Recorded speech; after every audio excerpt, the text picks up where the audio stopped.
Live from downtown Detroit, Local 4 News at 5 starts now. Now at 5, horrifying video of a woman being abducted in Hamtramck. Today, she faced the accused in court. The taller man wrapped my hands around with a dog leash, kept asking them not to hurt me or kill me. Now, the key thing she did to escape alive. And developing right now, the woman charged with killing an auto parts store manager in cold blood appears in court just a short time ago. All coming up here at 5, but we'll get started with the weather and our first real Arctic blast of the season. In fact, it's coming in right now. Rain, yes, some snow, and definitely frigid temperatures on tap for tonight. Ben warned us about it. Does that make it any easier? It doesn't make it any easier that he was right, but let's get over to Ben right now. We all better bundle up, Ben. You're absolutely right. I've been looking at this radar all day, and I still just kind of curl my nose up at it every time I see it. It's just not ready for this, but here we go.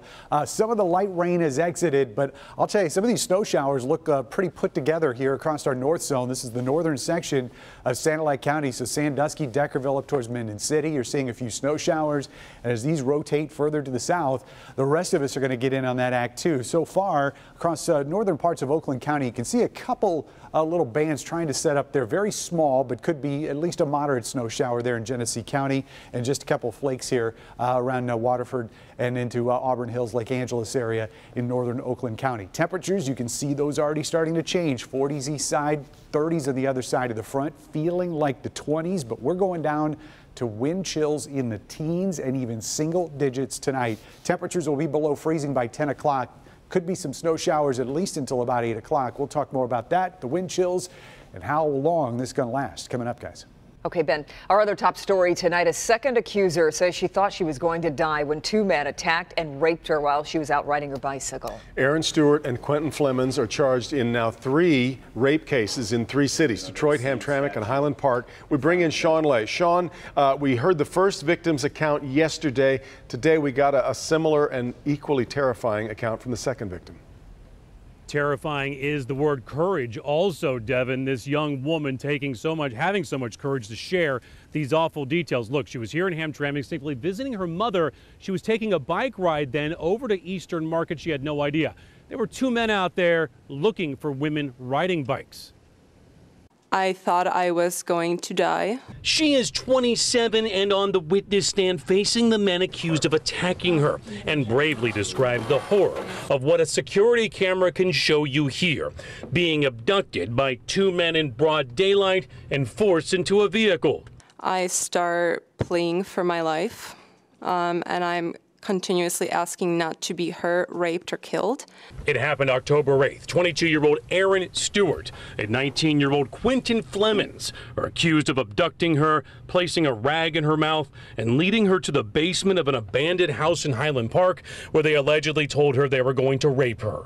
Tied my feet up with some kind of fabric, and then hog-tied me with a wire. She never gave up, never stopped thinking of how to survive, and was able to convince both attackers to take her debit card, that they could have her $2,000 that was in her bank. Both left, and she escaped, going door to door in Highland Park, pleading for anyone to call police.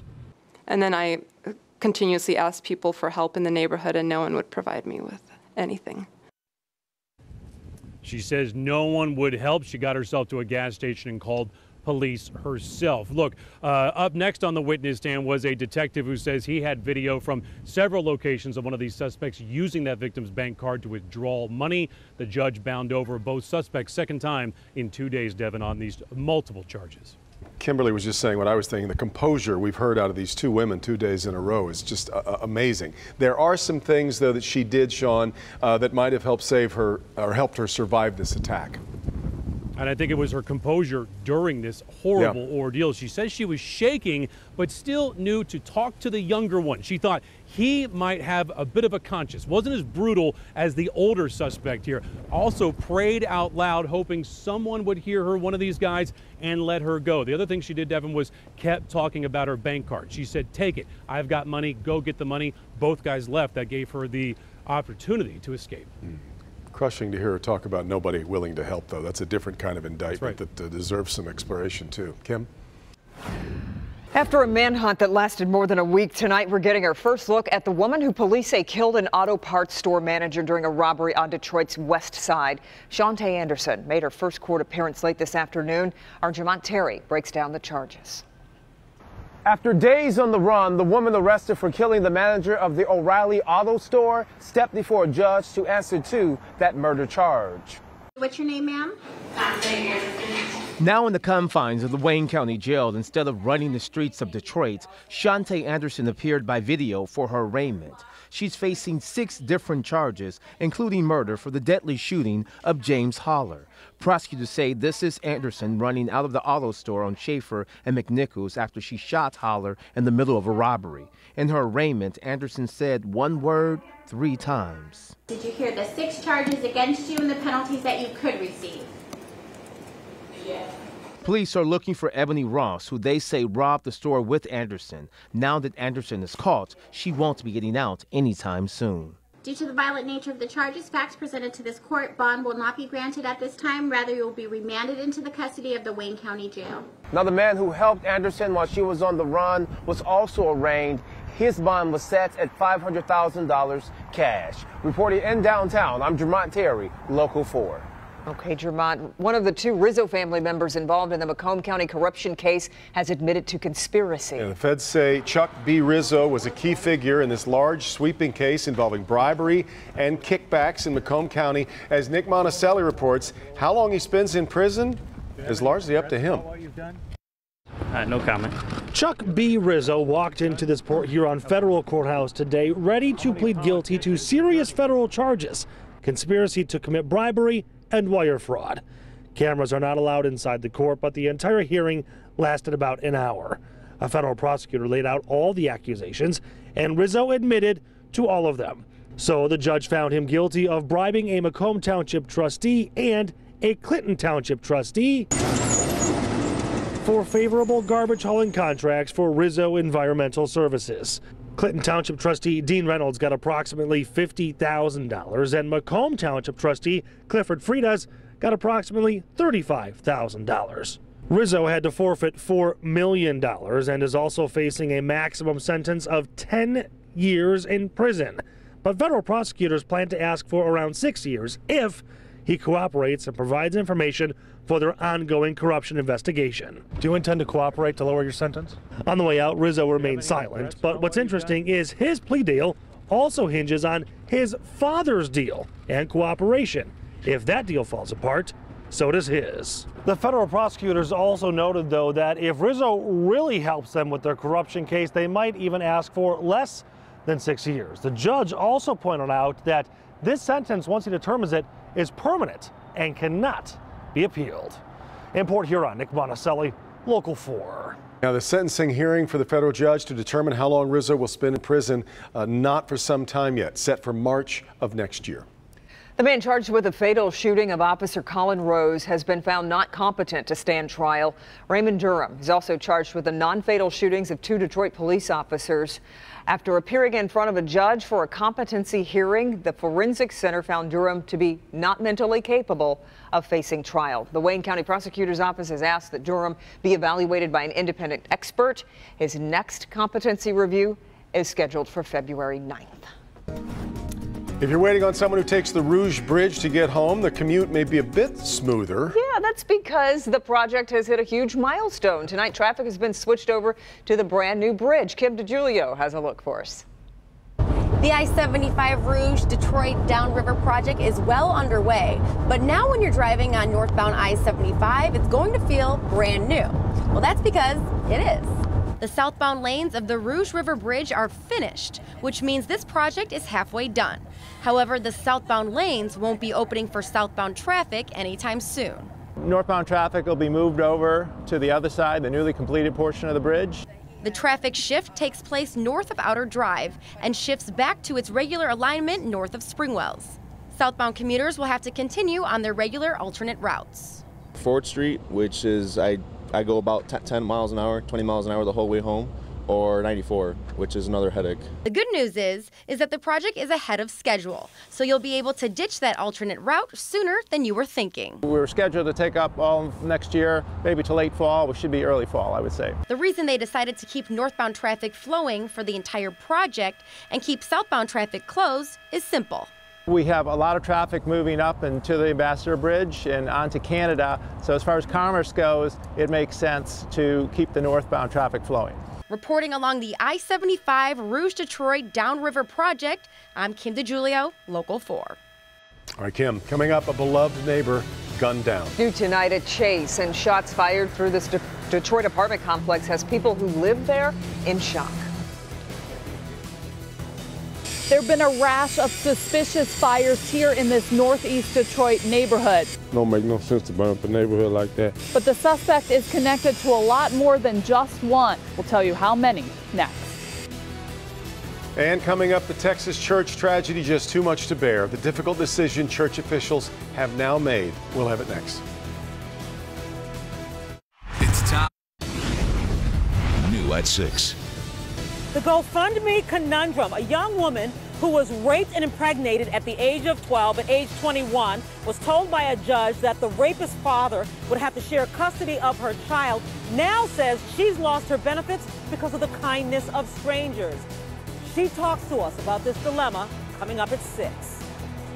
Okay, Paula, plus deadline day arrives for Karen Spranger, the embattled Macomb County clerk, ordered by a judge to fix the crippling dysfunction in her office. We'll have a live report on her progress. That's coming up, new at 6. The pastor of the church that was the site of Sunday's deadly mass shooting plans to now demolish that building. Pastor Frank Pomeroy says it would just be too painful to continue using First Baptist Church as a place of worship. Pomeroy discussed the plan this week with the denomination's top executives who had traveled to the community to give their support. He hopes to turn the site now into a memorial. Detroit police say this man may be connected to at least 20 arsons around his home on Detroit's east side. They say now his reign of fires is over after they nabbed him Monday morning. Jamie Edmonds spoke to police investigators about how they caught him.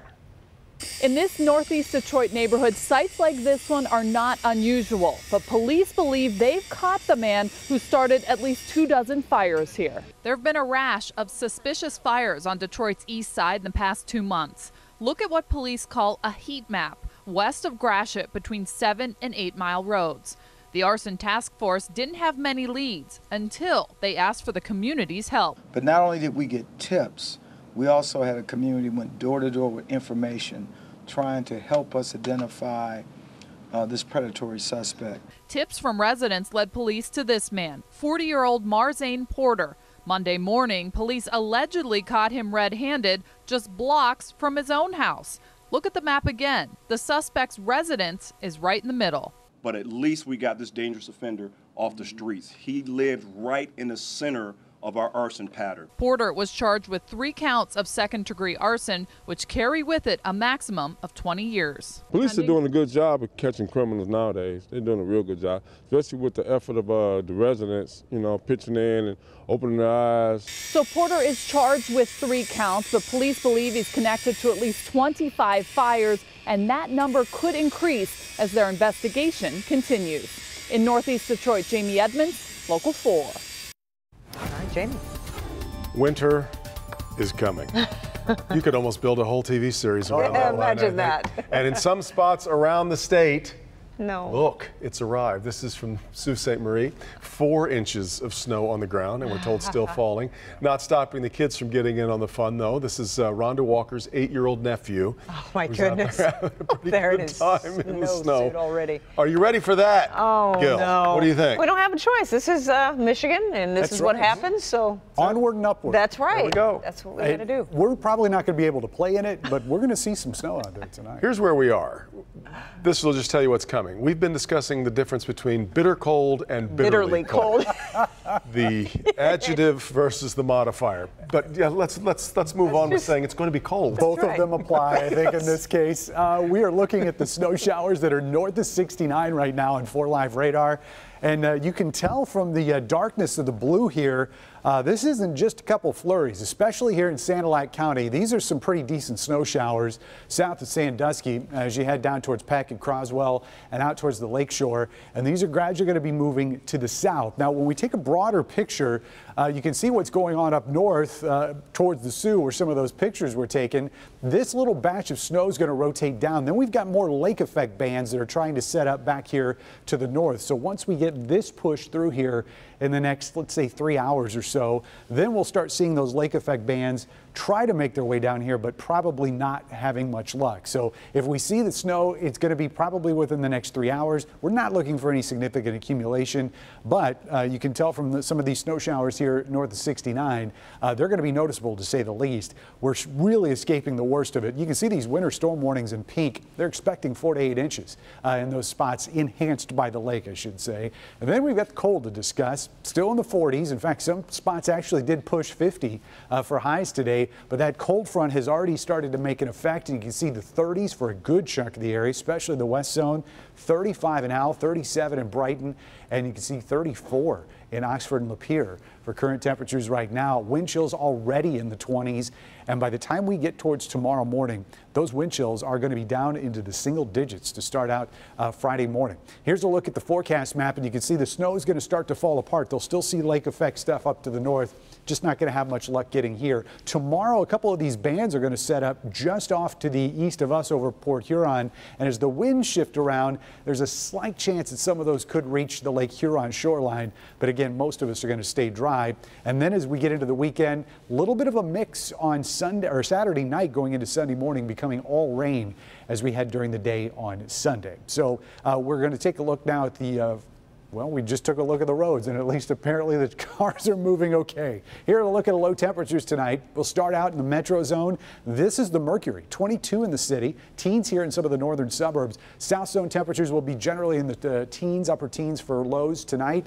closer to 20 here in Monroe and Luna Pier. But again, it's going to feel like single digits. West zone lows will be in the teens, and same goes for folks who are north of M59. Not much relief anywhere on the map. High temperatures tomorrow, not even getting to freezing. At least we're going to see plenty of sunshine, with the exception of up there in the thumb. And that's where we're going to see a few of those snow showers. Temperatures do recover. In fact, we'll be back to the 50s by the middle of next week. Them at all. Yeah. Still not average, but hey, it's an improvement. Take what we can get. Man, cold right now. Ben. All right, Ben.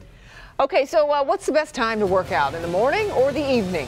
Experts say the answer may depend on your goal. We'll break it down ahead in Good Health. But coming up first, stories from across the state of Michigan, including an alleged murder-suicide involving a young child. Next.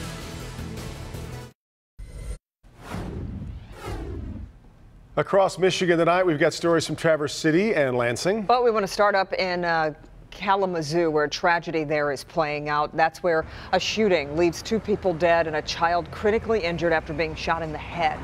Happened this morning just before 7. The 3 people shot were a mother, father, and their child. The parents died at the scene. The child, again, is in critical condition. It is unknown what led up to this incident, but police say they are not looking for a suspect. Moving over to Grand Traverse County, where police have released surveillance video and pictures following an alleged sexual assault of a teenager. A 16-year-old girl claims this man came up behind her in the women's bathroom and groped her. Happened around 10:30 a.m. Tuesday at the Books-A-Million in the Grand Traverse Crossing Shopping Center. If you can identify the man, you're urged to call police. In Lansing, a Michigan semi-truck driver has now been charged with DUI after causing a fiery crash in downtown Louisville. Brad Vandeventer was driving south on I-65 when his truck overturned and became fully engulfed in flames. When the fire was put out, police say they smelled alcohol on his breath, and they found 3 unopened 12-ounce cans of beer in the truck. During the police test, he blew more than the legal limit. He will return to court on November 17th. Actor Kevin Spacey has been dropped from yet another Hollywood project. Sources close to the production of the film All the Money in the World say Spacey has been replaced now by actor Christopher Plummer. So all of Spacey's scenes will have to be reshot. That's a daunting task, considering the director plans on keeping the film's original release date, which is pretty soon, December 22nd. New at 5:30. Stand tall! Stand tall! teaching our children how to react when they're being picked on, ridiculed, or even worse, bullied. The research shows that relational aggression starts at 4 years old. How one program is helping teachers prepare their students for any social situation. It is tax day once again in Washington. This time we're getting a look at Senate Republicans' plans. So exactly how do the two fit together, and what would it mean for your wallet? A shocking scene on Detroit's west side. Parents telling me they were taking their kids to school when they sold this. A homicide scene. A man inside these apartments running for his life from a gunman. We'll talk to an eyewitness. A beloved neighbor chased and gunned down in a shooting today at this Detroit apartment complex. And now Detroit police are trying to find out why it all happened. We've got brand new details on a story we've been following since it broke late this morning. It happened at the JLH Apartments on Greenfield near 7 Mile on Detroit's west side. Let's get out to Sean Lay. He is live. And Sean, you talked to a witness. What is she saying about this? Oh, she said it was absolutely terrifying. Her neighbor is 49 years old, running away from gunshots. He did not survive those shots. Now, Karen, I just checked with Detroit police. Do they have anyone in custody? And they do. They say the suspected gunman is 78 years old. Yeah, I heard it. I heard 2 shots, but some people said it was 3. This woman tells us she was in shock seeing her 49-year-old neighbor run from the apartment building here on Greenfield near 7 Mile. And she says he was running for his life. All I seen was him just running down the parking lot way. I didn't see him, running down that way because my car is parked right there at the corner. Was anyone chasing him at that time? I think somebody was chasing him the way he was running. Chasing him and firing shots at him. That man hit several times even as he was trying to escape. You can see police checking out a bullet hole in the apartment exit. It was traumatizing. It was. I got to screaming. I ain't know what to do. Did he say anything to you? He just said that somebody had shot him, and I said, well, who? And he was like, a neighbor. So I guess it's one of the neighbors over here that shot him. The man collapsing here in the parking lot and later dying at the hospital. Detroit police homicide detectives on the scene talking to several tenants, checking video cameras to get an idea of what sparked the violence and who was firing those deadly shots. I'm ready to move out. Back here live now again. Detroit police just updating me on the situation, saying they have taken a man in custody who's 78 years old, suspected to be the gunman here. The big question, what's the motive? They're believed to be neighbors, the 78-year-old and 49-year-old Devin and Karen. But right now the motive is unknown. What sparked this violence? We'll continue to follow it as investigators continue to look for answers. Back to you. All right, what a story. Thank you, Sean. We appreciate it. Ben.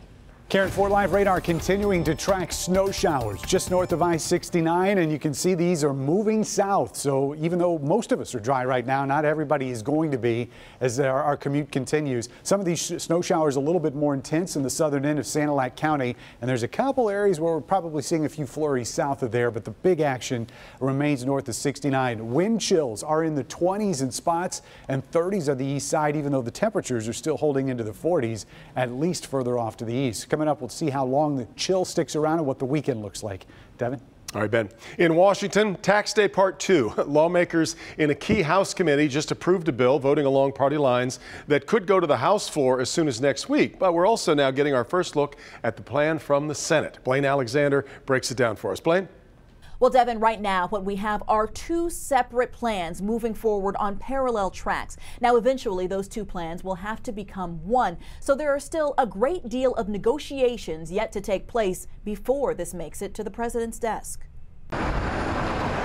Today, a tale of 2 tax plans. House Republicans finalizing their version, facing a fight from Democrats. This bill should actually be called is not H.R. 1, but H.R. 1%. As they brace for another battle with Senate Republicans now pushing their own version. The Senate bill would eliminate state and property tax deductions, a hard hit for people living in big cities, but it would keep deductions for medical expenses, ended in the House plan, and it would delay corporate tax cuts until 2019 rather than going into effect next year. It's going to mean better, fatter paychecks and more jobs here in America. Both plans promising relief for the middle class and a simplified tax code. We're not doing this for political benefit. We're doing this to help improve people's lives. The White House vowing to veto any bill that raises middle-class taxes and saying this about the rich. It's not our intention to give the wealthy a tax cut. That was not our intention. But they are getting one. I don't believe that we're set out to create a tax cut for the wealthy. Some Republicans predicting doom and gloom if they walk into an election year with nothing done. The base will fracture, the financial contributions will stop. Other than that, it'd be fine. A high-stakes GOP showdown, 2 tax plans with little time to get it done. And Republicans are facing a year-end deadline of their own making. Procedurally, if they don't get this done, they can just pick it up and start again next year. What they're trying to avoid are the political implications. Those could be serious. In Washington, Blaine Alexander, Local 4. All right, Blaine. Also developing in Washington, Senate Majority Leader Mitch McConnell is calling on Senate candidate Roy Moore of Alabama to step aside if new child sex claims against him are true. Today, a report in the Washington Post claimed Moore forced a sexual encounter on a teenage girl in 1979. Moore has denied the allegations, calling them a baseless political attack. Man accused of attacking Senator Rand Paul was in court this morning. Rene Boucher pled not guilty today after being charged with misdemeanor 4th-degree assault. Boucher is accused of tackling Paul from behind, which resulted in the breaking of 6 of Paul's ribs and bruising his lungs. Boucher's attorney says that any attack was not politically motivated. Paul and Boucher have been neighbors for 17 years. Neighbors say they've had a long-standing dispute over lawn maintenance. Now to good health. Like to work out in the morning, or do you like to work out in the evening? I'm a morning You're mornings, girl, definitely. Yes. You have to be morning. I kind of have to. Otherwise you'd be out at midnight. About 2 a.m. Yeah, I'm out there.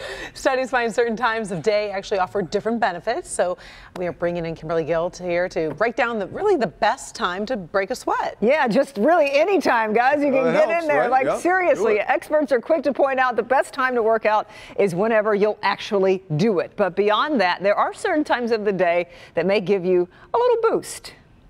Do you like to start your day with a brisk walk or hit the treadmill on your way home? Many experts recommend exercising early. In the morning, you're less likely to have scheduling conflicts and more likely to stick with it. Early risers often say they have more energy and make healthier choices when they start the day with a workout. But Dr. Richard Harris says when it comes to building strength, studies suggest there are benefits to working out later.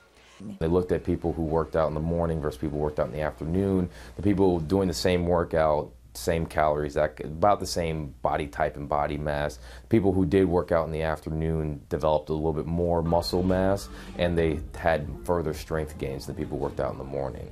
Afternoon or early evening is ideal to avoid cutting into your sleep time. If you work out after work and it's like 5 or 6 o'clock and then you're going to bed at 10 or 11, that gives you a couple hours to get those hormones and stress response out of your body.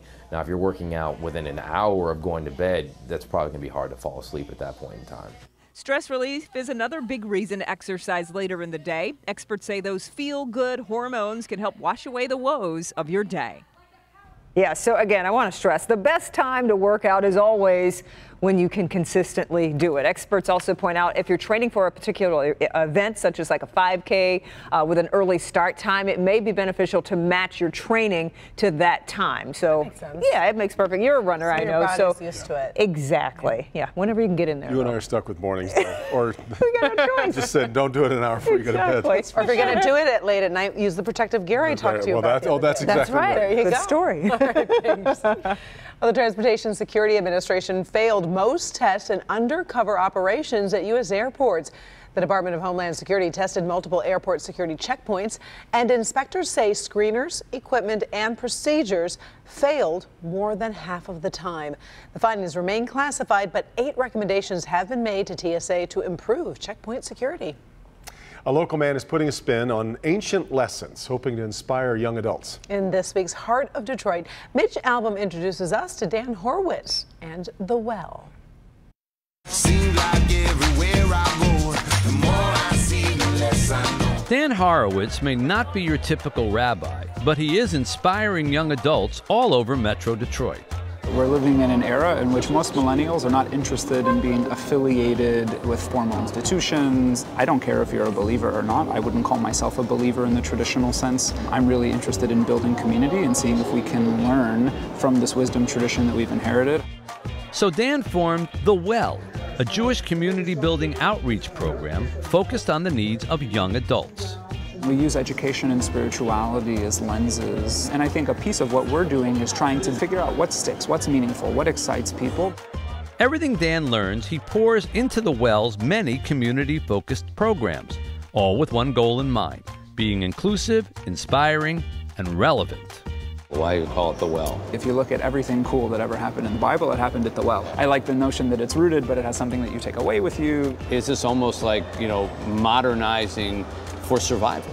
Finding meaningful ways to help human beings self-actualize is what this is all about. And I think Judaism and the wisdom that is Judaism is one path that I think will speak to many, for both Jews and non-Jews, frankly. I don't think it's right for everybody, but I think that it's one way to have people walk in the world with a sense of purpose.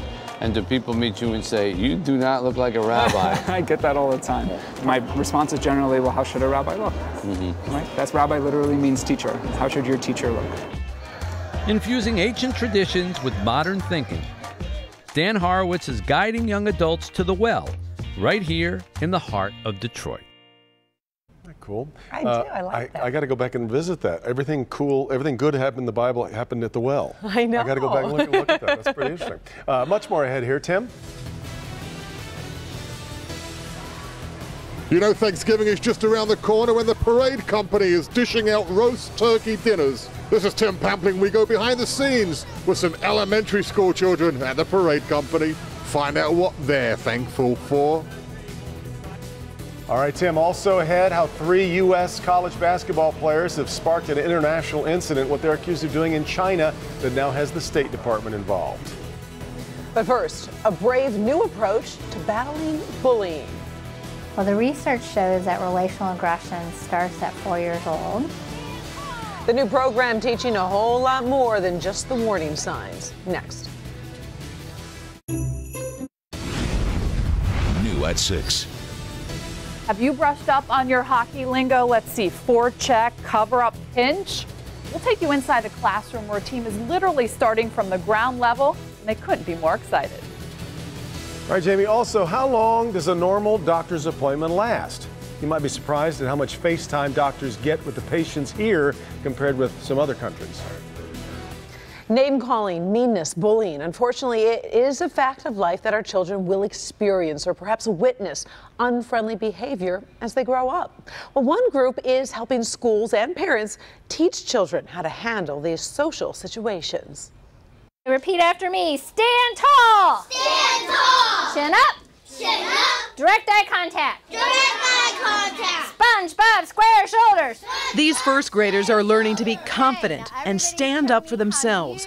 One lesson in teaching them how to handle meanness and bullying. The research shows that relational aggression starts at 4 years old. Kimber Bishop Yankee is the founder of Kids Empowered.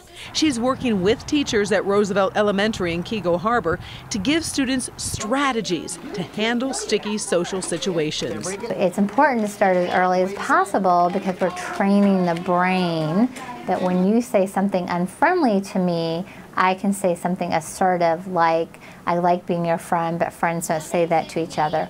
Or at our school, everybody gets to play. A lot of bullying can be avoided if at first we teach students what is true bullying. What is the way that we can avoid getting to that point? First grade students learn about their bubble, which is teaching them how to use their power to be a kind person, to make good decisions, to problem solve, and showing them when they're mean or they don't stand up for themselves, it makes their power smaller and makes their bubble smaller.